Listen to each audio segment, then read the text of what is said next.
من يهده الله فلا مضل له ومن يضلله فلا هادي له ونشهد أن لا إله إلا الله وحده لا شريك له ونشهد أن سيدنا وسندنا وحبيبنا وطبيبنا ومولانا محمد وبارك وسلم كثيرا كثيرا كثيرا. أما بعد فقد قال الله تبارك وتعالى في القرآن المجيد والفرقان الحميد: أعوذ بالله من الشيطان الرجيم. بسم الله الرحمن الرحيم.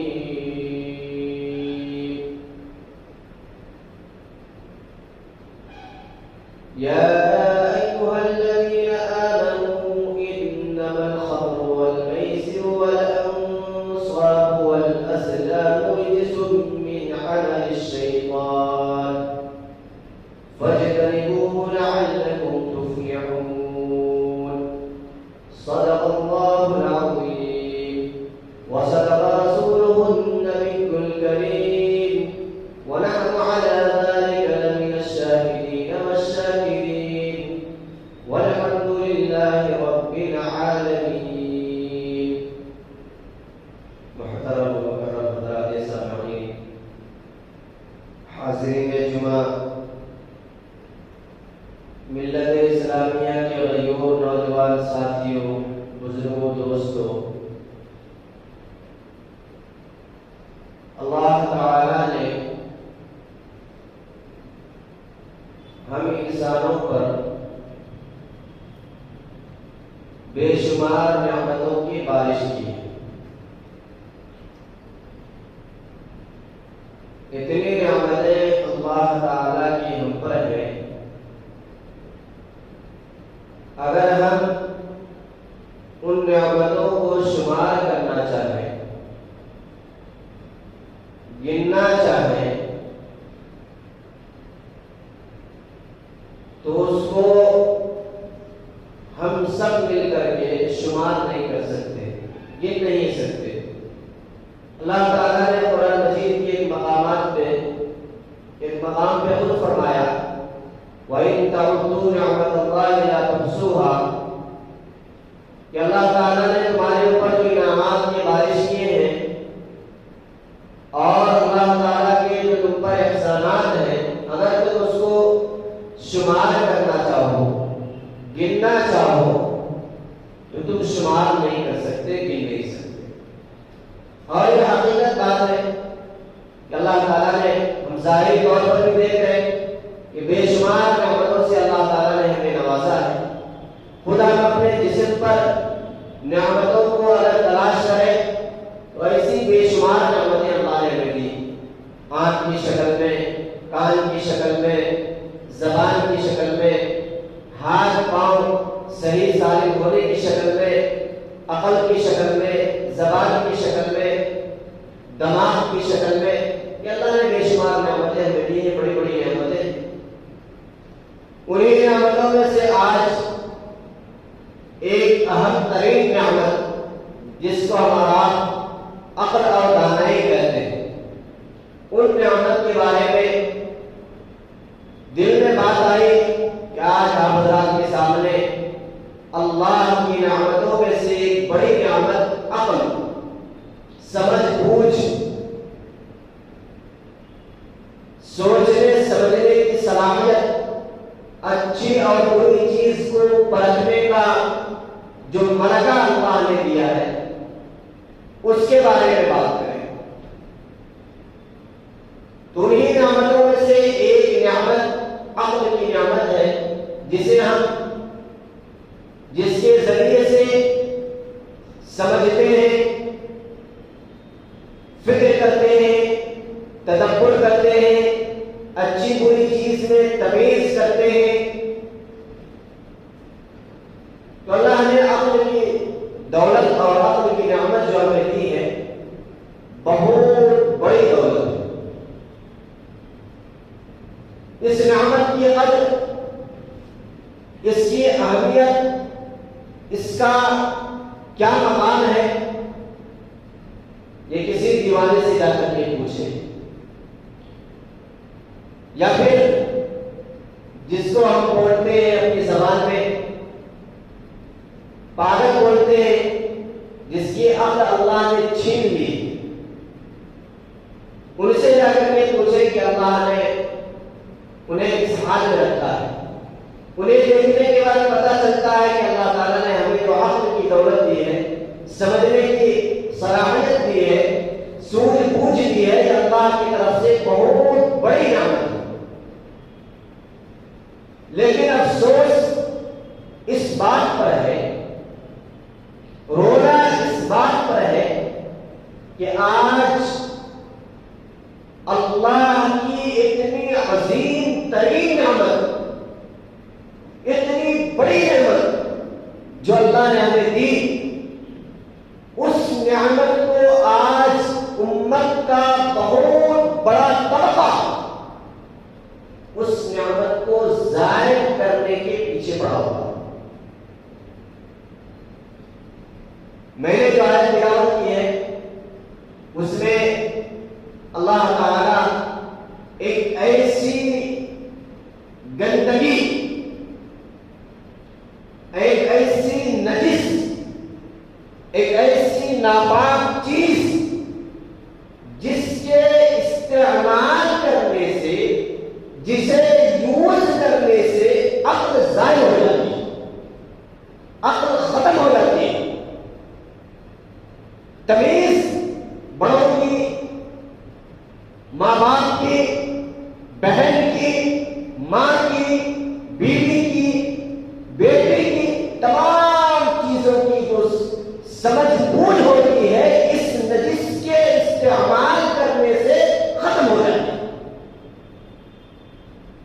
اور وہ نجس، وہ ناپاک چیز، وہ گندگی کیا ہے؟ وہ گندگی شراب۔ اس کے استعمال سے دنیاوی نقصانات بھی ہیں، اخروی نقصانات بھی ہیں، ہر ایک اعتبار سے نقصان۔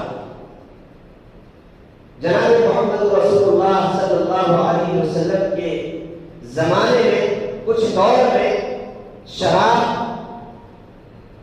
اور شراب کے علاوہ بہت ساری چیزیں تھیں جو اسلام میں جائز تھی، جیسے نماز میں بات کرنا، نماز میں کوئی سوال کیے تو اس کا جواب دینا، یہ سب شروع زمانے میں، اسلام کے شروع زمانے میں بہت ساری ایسی چیزیں تھیں جو جائز تھی، کر سکتے تھے۔ لیکن بعد میں ان تمام چیزوں کی ممانعت آ گئی، ان تمام چیزوں پر روک لگا دی گئی، منع کر دیا گیا۔ کیا مطلب یہ چیزیں جائز تھی، اس کا استعمال جائز تھا، اسے یوز کرنا جائز تھا، اب اس کا استعمال، اس کا یوز کرنا، استعمال کرنا اب ناجائز ہو گیا۔ انہی چیزوں میں سے ایک چیز شراب بھی ہے۔ سن 3 ہجری میں جب جناب محمد رسول اللہ صلی اللہ علیہ وسلم مدینہ میں تشریف لائے تو مدینہ کے اندر سن 3 ہجری میں یہ شراب کی حرمت نازل ہو گئی۔ شراب بیک وقت اللہ تعالیٰ نے اس کو حرام قرار نہیں دیا، بلکہ 3 آپشن رکھے اللہ نے، 3 مرتبہ قرآن کی 3 آیت اللہ نے بتایا۔ وَيَسْأَلُونَكَ عَنِ الْخَمْرِ وَالْمَيْسِرِ، اس زمانے کے جو لوگ تھے، چاہے صحابہ کہے یا عام مسلمین کہے، سوال کیے، خمر کہتے ہیں شراب، تو شراب سے متعلق سوال کیا گیا، پوچھا گیا۔ یسألونک عن الخمر والمیسر، ایک شراب کے بارے میں اور دوسری چیز جوا کے بارے میں۔ تو اللہ تعالیٰ نے اس کے بارے میں فرمایا قل فیہما اثم کبیر۔ اللہ نے ڈائریکٹ یہ نہیں کہا کہ شراب حرام ہے، اس لیے کہ پہلا مرحلہ تھا پہلی مرتبہ روک لگائی جا رہی تھی، اور چونکہ آپ لوگ جانتے ہیں کہ یہ شراب کی لت اتنی خطرناک ہوتی ہے، جب یہ لگ جاتی ہے تو اس کا چھوڑنا، اس سے دور ہونا بڑا مشکل ترین امر ہوتا ہے۔ تو اللہ نے پہلے مرحلے میں کہا قل فیہما اثم کبیر، اس میں ثواب سے زیادہ، اچھائی سے زیادہ گناہ زیادہ ہے، مطلب اچھائی کم، بھلائی کم، نیکی کم، برائی زیادہ۔ وَمَنَافِعُ لِلنَّاسِ، اور نفع کی چیز بھی ہے، لیکن اللہ نے کہا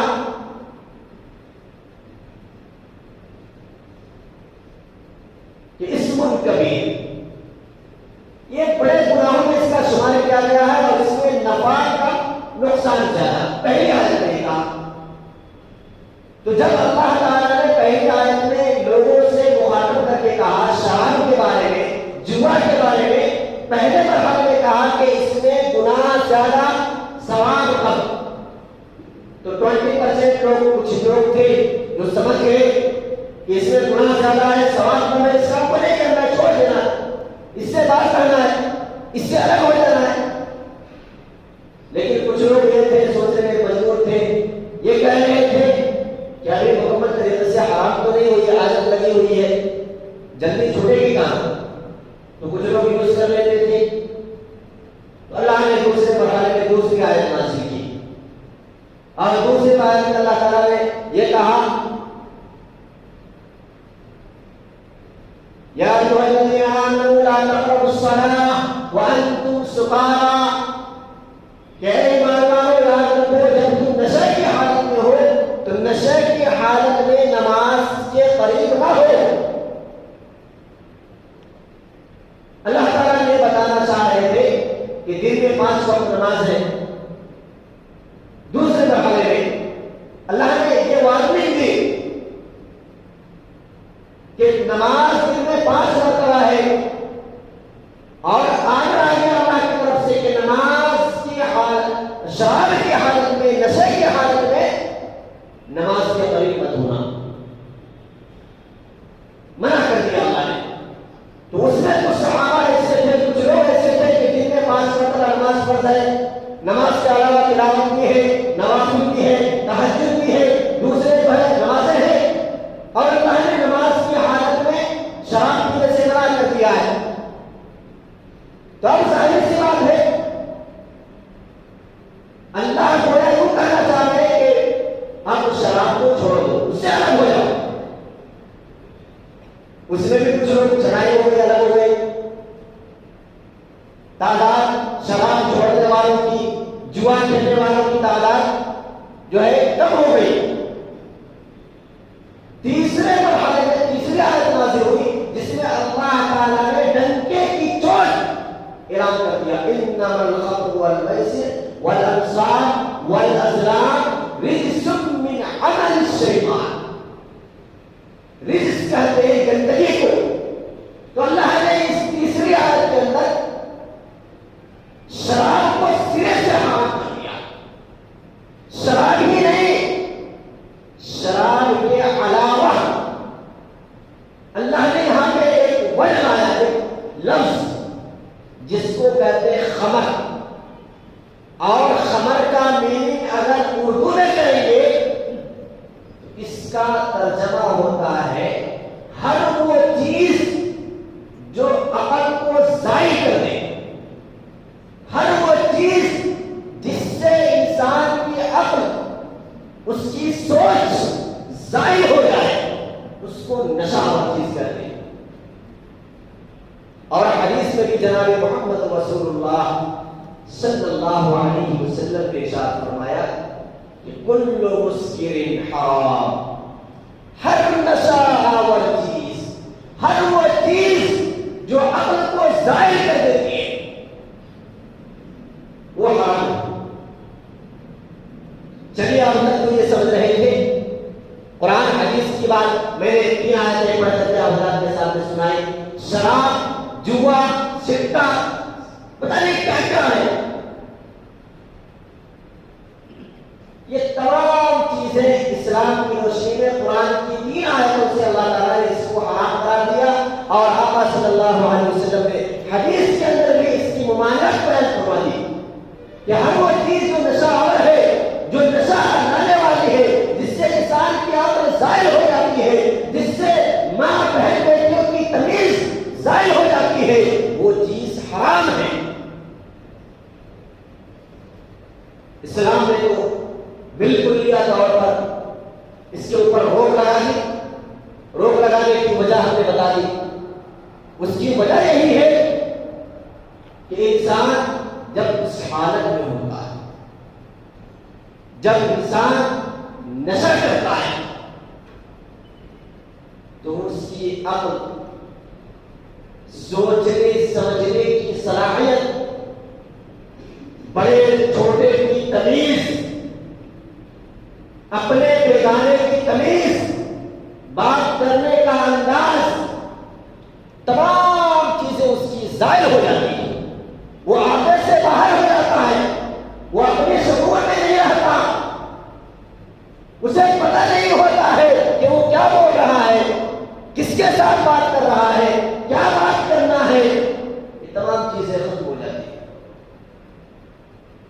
اب آتے ہیں اپنے معاشرے، اب آتے ہیں اپنے سوسائٹی کا تھوڑا جائزہ لیتے، اپنے ماحول کا تھوڑا جائزہ لیتے، اپنے ماحول میں تھوڑا چل پھر کر کے مسلمان علاقوں میں، مسلمان گلیوں میں، مسلمان جو ہے علاقے میں تھوڑا دیکھتے ہیں کہ اس آیت پر کتنے لوگ کھڑے اتر رہے ہیں، کتنے لوگ ہیں اسلامی معاشرے میں، اسلامی سوسائٹی میں، جو اسلام کے اس احکام پر، اسلام کے اس حکم پر، اللہ اور اس کے رسول جناب محمد رسول اللہ صلی اللہ علیہ وسلم کی بتائی ہوئی ان باتوں پر کتنا عمل کر رہے ہیں. تھوڑا اپنے معاشرے کا جائزہ لیتے ہیں. آپ خود اندازہ کیجیے، سمجھ میں بات آ جائے گی. آپ خود اپنے گلیوں کا، اپنے سوسائٹی کا، اپنے معاشرے کا جائزہ لیں، آپ کو پتہ چل جائے گا، اندازہ ہو جائے گا. آپ یہ بولنے پر مجبور ہو جائیں گے کہ اپنے علاقے کے اندر ہم جس سوسائٹی میں زندگی گزار رہے ہیں، جس ماحول میں ہم زندگی گزار رہے ہیں، اس میں یہ وبا آج کے اس دور میں کتنی تیزی کے ساتھ پھیل رہا ہے، جس کو حدیث کے اندر ہم سب کے آقا جناب محمد رسول اللہ صلی اللہ علیہ وسلم نے ام الخبائث، تمام برائیوں کی جڑ، ام الفواحش، تمام برائیوں کی ماں بتایا اللہ کے رسول صلی اللہ علیہ وسلم نے. آج امت کا ایک بہت بڑا طبقہ اس میں پھنسا ہوا ہے. نشہ کرنا اپنی شان سمجھ لیا، اور بعض کو ایسی لت لگی ہے اس نشے کی، اس نشے نے اتنا برباد کیا. بعض ایسے ہیں کسی کو نشے کے بغیر نیند نہیں آتی، کوئی ہے جس کو نشے کے بغیر گاڑی چلانا نہیں آتا، کوئی ہے جس کو نشے کے بغیر کوئی کام کرنے مزہ نہیں آتا. اس نشے کی لت نے جہاں ہمارے ایمان پر ڈاکہ ڈالا، ہمارا ایمان کمزور ہو گیا، ہم اللہ کے رسول اللہ اور اس کے رسول کی نگاہ میں گر گئے، وہی اس شراب میں، اس نشہ آور چیزوں نے ہمارے جسمانی صحت پر بھی بڑا ڈاکہ ڈالا ہے. یہ جسمانی اعتبار سے بھی نقصان ہے. ایمان تو جاتا ہی ہے، ایمان تو سب ہوتا ہی ہے، ایمان تو بگڑتا ہی ہے، ایمان تو ختم ہوتا ہی ہے. اس کے ساتھ ساتھ ہماری جسمانی صحت پر اس نشہ اور چیزوں کا کتنا برا، کتنا خطرناک اثر ہوتا ہے ہر شخص جانتا ہے، بتانے کی ضرورت نہیں، ہر شخص جان سکتا ہے اس بات کو۔ میں تھوڑی سی مثال دیتا ہوں۔ معاشرے میں 80% لوگ ہیں جو گٹکا کھاتے ہیں۔ گٹکا اگرچہ حرام نہیں ہے، اس کو سرے سے حرام نہیں کہہ سکتے، لیکن کھانا بھی درست نہیں ہے۔ آپ بڑے بڑے ڈاکٹروں کے پاس جائیں، ڈاکٹروں سے سوال کریں، پوچھیں کہ اس کے کھانے میں کتنا فائدہ ہے، بتائے گا آپ کو ڈاکٹر، بتائے گا اس کا فائدہ یہ ہے کہ آپ کا جگر چھلنی ہو جائے گا، آپ کے پھیپھڑے سڑ جائیں گے، آپ کے بدن میں کینسر آ جائے گا، ڈاکٹر یہی فائدہ بتائے گا اسے۔ اور سب لوگ جانتے، لیکن لت لگ گئی، عادت پڑ گئی، اب چھوڑنا نہیں ہے۔ یاد رکھیے یہ جسم ہے نا، یہ اللہ کی امانت ہے۔ امانت کا مطلب سمجھتے ہیں؟ جسم کے کسی حصے کو خود سے جان بوجھ کر کے کاٹنا، چاہے جسم کا کوئی حصہ ہو، جسم کے کسی حصے کو اپنی مرضی سے کاٹنا اسلام میں حرام۔ دین کی حفاظت جس طریقے سے فرض ہے، اسی طریقے سے جسم کی حفاظت بھی فرض ہے۔ یہ جسم اللہ نے دیا ہے، ہمیں کوئی حق نہیں ہے کہ اس کے اوپر ہم کوئی اپنی طرف سے وار کریں۔ اسی وجہ سے اسلام کے اندر خودکشی کرنا، پھانسی لگا کر کے مر جانا، اپنے بدن کو چھلنی کر لینا، کاٹ لینا، سینہ کھولی کرنا یا کوئی دوسری شکل اختیار کرنا اسلام میں ناجائز ہے۔ آپ خود سوچ کر کے دیکھیں، آپ کے اس نشہ اور چیزوں نے آپ کو کہاں تک اور کہاں تک گرا دیا، کس درجے میں گرا دیا۔ اللہ کے نبی صلی اللہ علیہ وسلم نے ہمیں ایک ذمہ داری دی ہے۔ قرآن مجید کا 18واں پارہ اٹھائے، اس میں اللہ تعالیٰ فرماتے ہیں وعد اللہ الذین آمنوا منکم وعملوا الصالحات لیستخلفنہم فی الارض۔ قرآن مجید کے پہلے پارے کے اندر اللہ نے فرمایا وَإِذْ قَالَ رَبُّكَ لِلْمَلَائِكَةِ إِنِّي جَاعِلٌ فِي الْأَرْضِ خلیفہ۔ ان دونوں آیتوں سے ثابت ہوتا ہے کہ اللہ نے ہم مسلمانوں کو اس دنیا میں حاکم بنا کر کے بھیجا، خلیفہ اور بادشاہ بنا کر کے بھیجا ہے کہ تم اس زمین کے مالک ہو، اس کے سردار ہو، اس کے بادشاہ ہو، تمہاری حکومت ہوگی، تمہارا ایک رتبہ ہوگا، لیکن اس کے لیے اللہ تعالیٰ نے کچھ کنڈیشنز لگائے، کچھ شرائط ہیں۔ آج مسلمان کا ایک بہت بڑا طبقہ اور خاص طور سے نوجوان طبقہ، ادھیڑ عمر کا طبقہ نشہ کر کے برباد ہو رہی ہے، اپنے جسم کو برباد کر رہے ہیں، اس کا احساس نہیں ہو رہا ہے۔ گٹکا ہے، تمباکو ہے، گل ہے، یہ حرام تو نہیں ہے لیکن اچھی چیز بھی نہیں، کسی درجے میں بھی سگریٹ ہے، اس میں نشہ ہے، اس کو حرام نہیں کر سکتے لیکن فتویٰ آپ لے کر کے دیکھیے، کسی مفتی سے فتویٰ لیجیے آپ کہ اس کا استعمال کس درجے میں درست ہے۔ میں کسی کے اوپر طنز نہیں کر رہا، ایک حقیقت بتا رہا ہوں، اسلام کی روشنی میں، قرآن کی روشنی میں، اللہ اور اس کے رسول جناب محمد رسول اللہ صلی اللہ علیہ وسلم کے فرمان کی روشنی میں یہ سب چیزیں ہیں جو ہمارے جسم کو روزانہ ہم خود کھا کر کے اپنے جسم کے ہر حصے کو کھوکھلا کر رہے ہیں، ہماری طاقت ضائع ہو رہی ہے، ہماری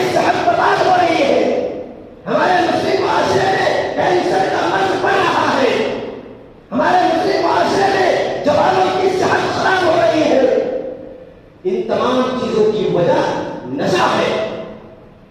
جب پوری دنیا رات میں سو جاتی ہے، ہمارے مسلم طبقے میں مسلمانوں کی ایک بہت بڑی تعداد نوجوانی کے کارن رات کے 11 بجے نشہ کرتی ہے.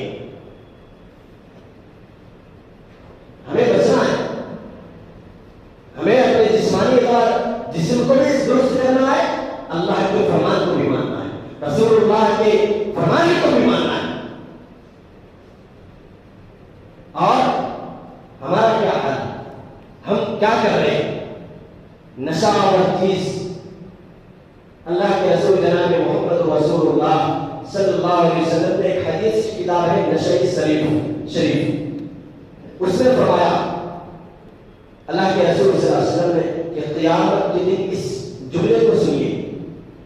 فرمایا کہ قیامت کے قریب میری امت کے لوگ شراب کا نام بدل جائیں گے. شراب کا نام، نشہ اور چیزوں کا نام بدل کے اسے یوز کریں گے. آج ہو رہا ہے. نشہ سب میں ہے، برائی سب میں ہے، جسمانی کمزوری سب میں ہے، جسم کو برباد سب کر رہی ہے. ہر ایک چیز سے اور ہر ایک اس عمل سے، اس کے کھانے سے، اس کے پینے سے کینسر، جگر، پھیپھڑے سب رہے ہیں. لیکن آج ہم اس کے درست اور حلال ہونے کے فتوے صادر کر رہے ہیں. لوگوں سے پوچھا جائے بھائی آپ یہ کھا رہے ہیں؟ حضرت یہ حرام نہیں ہے، لیکن جسمانی اعتبار سے آپ کے لیے نقصان دہ. آپ کے جسم کے اندر جو اللہ نے بڑے بڑے پارٹس رکھے، پھیپھڑے کی شکل میں، جگر کی شکل میں، دل کی شکل میں، آنکھ کی روشنی کی شکل میں، عقل کی شکل میں، یہ تمام چیزیں اس سے ضائع ہو جاتی ہیں. ہماری صحت کیوں کمزور پڑ رہی ہے؟ ہمارے نوجوان کے جسموں میں طاقت کیوں نہیں ہے؟ ہم کیوں پیچھے پڑ گئے؟ ہم کیوں نیچے گر گئے؟ اس کی بہت ساری وجہوں میں سے ایک وجہ نشہ اور چیزوں کا استعمال ہے. افسوس در افسوس اس بات پہ جتنا بھی رویا جائے کم ہے. مرد تو مرد، عورتیں بھی آدمی اس لت میں لگی ہیں. انہیں بھی نشہ اور چیزوں کی عادت پڑ گئی اور ہو گئی. جب ہم اپنے پیارے پیارے ننھے معصوم بچوں کے ہاتھوں سگریٹ منگوائیں گے، گٹکے منگوا کر کے کھائیں گے، تو وہ دیکھے گا، عادت تو پڑے گی، وہ سیکھے گا. ہمارے زبان میں بولتے ہیں باس کو ٹوٹا جہن جگر باپ جہن جگر بیٹا. ایک محاورہ ہے کہ جیسا باپ ہوتا ہے اسی شکل کا بیٹا نکلتا ہے. تو ہم اگر اپنے ہاتھوں سے اگر گٹکا منگائیں گے، سگریٹ منگائیں گے، انہیں غلط راستہ دکھائیں گے، تو آگے بڑھ کر کے وہی نشہ کی چیز استعمال کرے گا. اللہ اور اس کے رسول صلی اللہ علیہ وسلم نے سختی سے ہمیں منع کر دیا. اس دور میں بھی لکھا ہے حضرت انس رضی اللہ تعالیٰ، میں نے بتایا شروع میں کہ اس زمانے میں کچھ چیزیں ایسی تھی جو اسلام میں حلال تھی، بعد میں اس کو منع کر دیا گیا. ان میں سے ایک شراب تھی.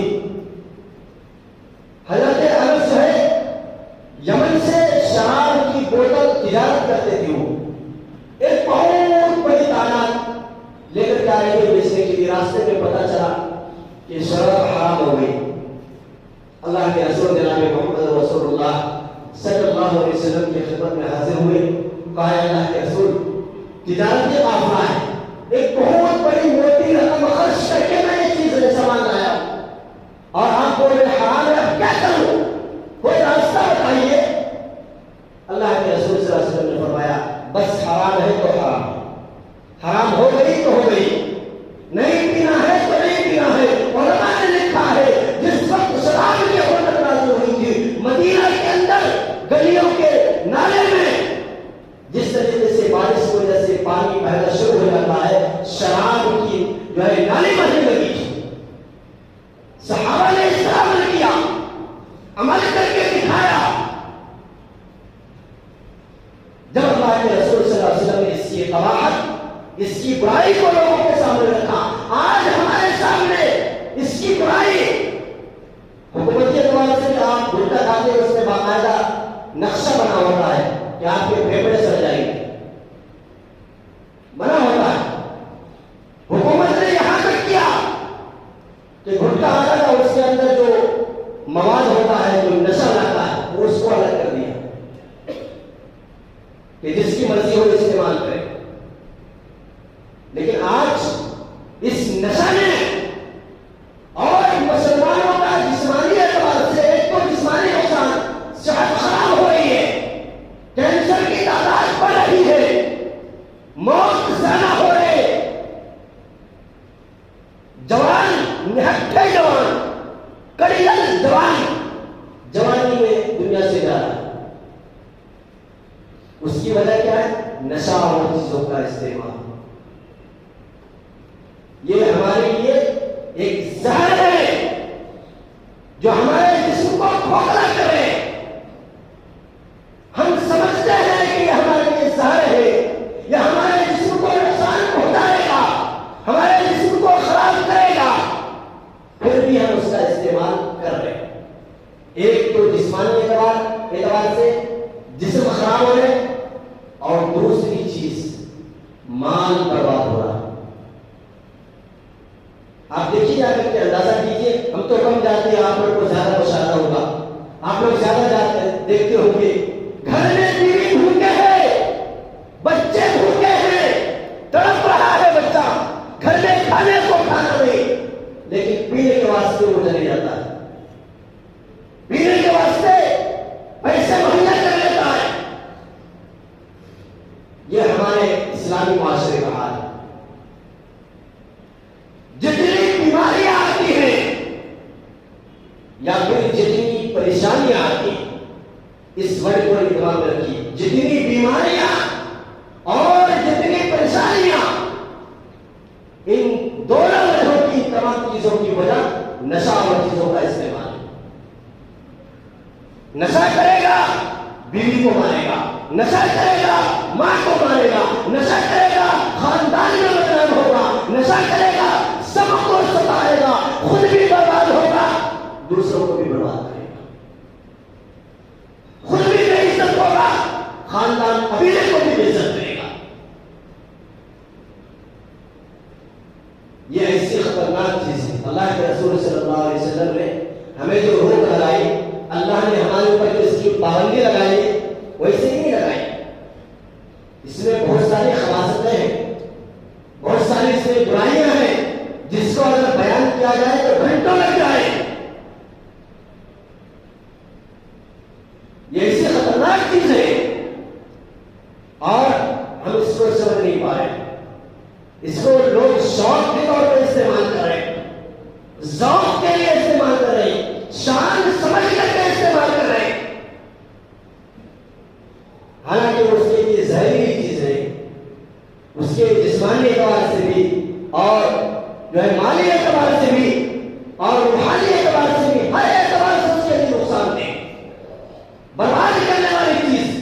میں نے بتایا اللہ کے رسول جناب محمد رسول اللہ صلی اللہ علیہ وسلم نے نشہ آور چیز کو، میں صرف شراب نہیں کر رہا ہوں، نشہ آور چیز، ہر وہ چیز، ہر وہ سامان، ہر وہ اشیاء، چاہے کھانے کی ہو، چاہے پینے کی ہو، چاہے اس کے ذریعے سے دھواں آتا ہو، وہ ایک چیز، ہر وہ چیز جو نشہ لاتی ہے، وہ چیز اسلام میں حرام ہے. اگر حرام نہیں ہے تو کم از کم جسمانی اعتبار سے نقصان ضرور ہے. اللہ کے رسول نے اس کو ام الخبائث کہا. برائیاں بہت ساری ہیں دنیا میں، لیکن اللہ کے رسول نے ایک ہی جملے میں کہا ام الخبائث، تمام بیماریوں کی ماں، تمام برائیوں کی جڑ. یعنی جتنی برائیاں معاشرے میں پائی جاتی ہے، اکثر بیماریاں اسی وجہ سے آتی ہیں. جسمانی بیماری ہو، روحانی بیماری ہو، طلاق کا مسئلہ ہو، خدا کا مسئلہ ہو، خاندانی نفرت ہو، گھریلو پریشانی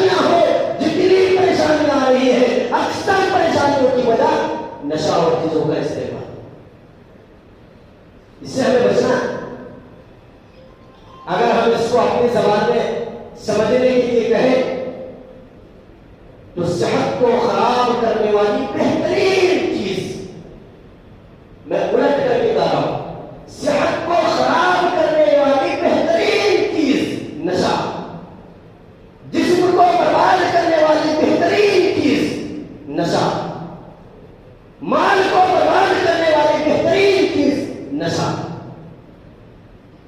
سے بچنا ہے۔ خاندان نظر میں کتنے خاندان اس نشہ اور چیز کے چکر میں برباد ہو گئے، کتنی عورتیں بیوہ ہو گئی، کتنی عورتوں نے خودکشی کر لی، کتنے بچے یتیم ہو گئے، کتنے گھر برباد ہو گئے اس نشہ کے چکر میں، اور پھر بھی ہمیں اس کا سمجھ میں بات نہیں آ رہی۔ اللہ کے رسول جناب محمد رسول اللہ صلی اللہ علیہ وسلم نے ہمیں سمجھانے کی کوشش کی، اللہ نے اس پر روک لگائی، ہمیں بچنا ہے۔ ہمارے ملک کے اندر الحمدللہ کچھ اسٹیٹس ایسے ہیں جہاں پر اس کے اوپر پابندی ہے، جیسے بہار ہے، مالیگاؤں ہے، اور دیگر جگہوں میں جو ہے اس کے اوپر شراب کے اوپر، نشہ اور چیزوں کے اوپر پابندی نہیں ہے، لیکن یہ چیز ہر جگہ لگنی چاہیے۔ اور اس سے کیا فرق پڑتا ہے کہ حکومت لگائے، حکومت سے ہم ڈریں، سب سے بڑا خالق، سب سے بڑا ہم سب کا مالک اللہ ہمیں روک رہا ہے، ہمیں رکنا ہے۔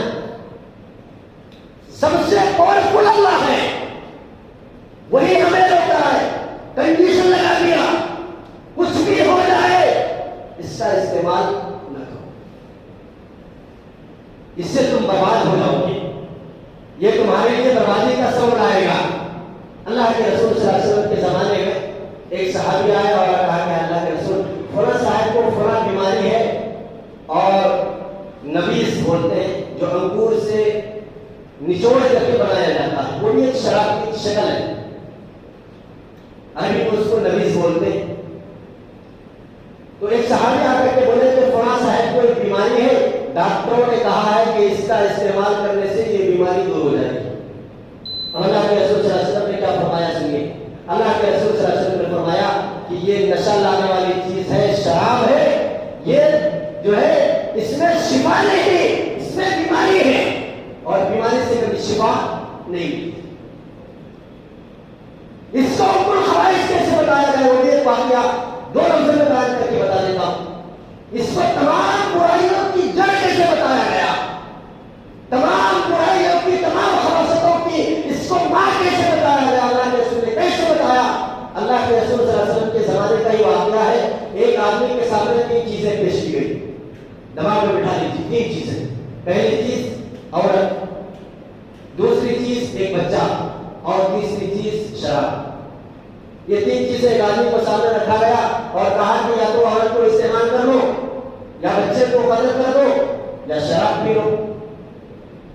تو آدمی تھوڑا عقل سے کمزور تھا، شاید بات نہیں سمجھ پایا، اس نے سوچا عورت سے ملنا بہت بڑا گناہ، بچے کو قتل کرنا بہت بڑا گناہ، بہتر یہی ہے کہ شراب ہی پی لیتا ہوں، بعد میں توبہ کر لوں گا۔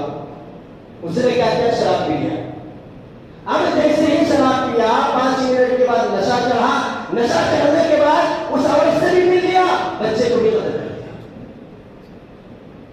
تو اس اعتبار سے اس کو بولتے ہیں ام الخبائث، اس سے ہر حالت میں بچنا ہے، سب کو بچنا ہے، بچانا ہے۔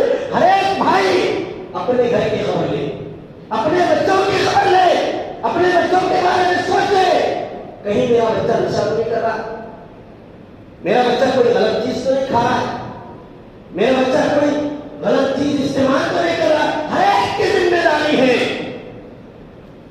اور کل سائل مسئول۔ اگر آج ہم نے اپنی اولاد کی، اپنے ماتحت لوگوں کی، اپنے سے نیچے اور اپنے سے نیچے کام کرنے والے افراد کی خبر کی نہیں لی، کل قیامت کے دن اللہ کی یہاں پکڑ ہوگی آپ کی۔ تو آج یہ تہیا کر لیں، خود بھی اس بیماری سے، اس نشہ اور بیماری سے خود بھی بچنا ہے، اور اپنے نوجوان نسل کو بھی بچانا ہے۔ توبہ کر لینا ہے آج ہر ایک نشہ اور چیز سے، ہر وہ چیز جس سے میرا رب ناراض ہو جاتا ہے، میرا رب ہم سے ناراض ہو جاتا ہے وہ چیز ہم استعمال کریں اور روزانہ کریں، دن میں 5 بار کریں، دن میں 6 بار کریں۔ رسول اللہ صلی اللہ علیہ وسلم نے جس چیز سے ہمیں روکا اس کی نافرمانی دن میں 4 مرتبہ جان بوجھ کر کے کریں، یہ نہیں ہو سکتا۔ تو آج یہ تہیا کریں، دل میں یہ ارادہ اور عزم کر کے اٹھیں گے۔ اگر بات سچی لگے تو دل میں اتاریے، اور اگر صرف دل سے توبہ کریں گے تو اللہ کی ذات سے امید ہے اللہ یہ لت یہ عادت جو پڑ گئی ہے اللہ انشاءاللہ چھوڑا دیں گے، عادت چھوٹ جائے گی، آپ اچھے ہو جائیں گے۔ اللہ تعالیٰ سے یہی دعا کرتے ہیں، اللہ تعالیٰ جو کہا سنا اللہ مجھے بھی اور ہم سب کو ان تمام کی باتوں پر عمل کی توفیق بخشے۔